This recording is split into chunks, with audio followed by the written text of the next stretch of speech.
எப்பவுமே Saturday evening ஆனாலே வந்து அம்மா வீட்டுக்கு கிளம்பி வந்துருவேன். ஏன்னா, அந்த ஒரு டே தான் வந்து இனியன் வந்து அப்பா, அம்மா கூட, தம்பி கூடலாம் விளாண்டுட்டுருப்பான்.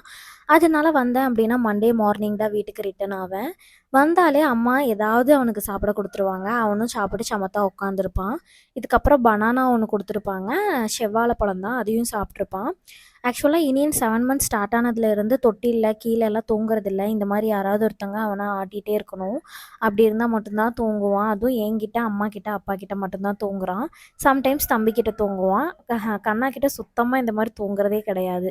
தூங்கி முடிச்சோனே நெக்ஸ்ட் டே வந்து எனக்கு ட்ரெஸ் எடுக்கலாம் அப்படின்னு சொல்லிட்டு கண்ணன கூட்டிட்டு கெளம்புனேன். ஆனா, அவன் ஒரு பிளான் வச்சிருந்திருக்கான் போல.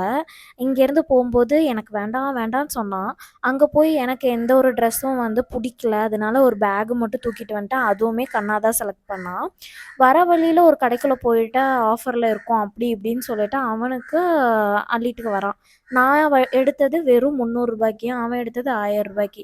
இதுக்கு தான் என்ன கூட்டிட்டு போனியா சாமிங்கிற மாரி இருந்தது. உங்க வீட்லயும் உங்க ஹஸ்பண்ட் இப்படிதானா அப்படின்னு சொல்லுங்க. போன மாசம் தான் அவனுக்கு வந்து 2 டைம் வந்து ட்ரெஸ் பர்ச்சேசிங் பண்ணேன். ஷாப்பிங்ன்னு கூட்டிட்டு போறது என்னமோ எனக்கு தான். ஒவ்வொரு டைமும் அவனுக்கு தான் அள்ளிட்டு வரான்.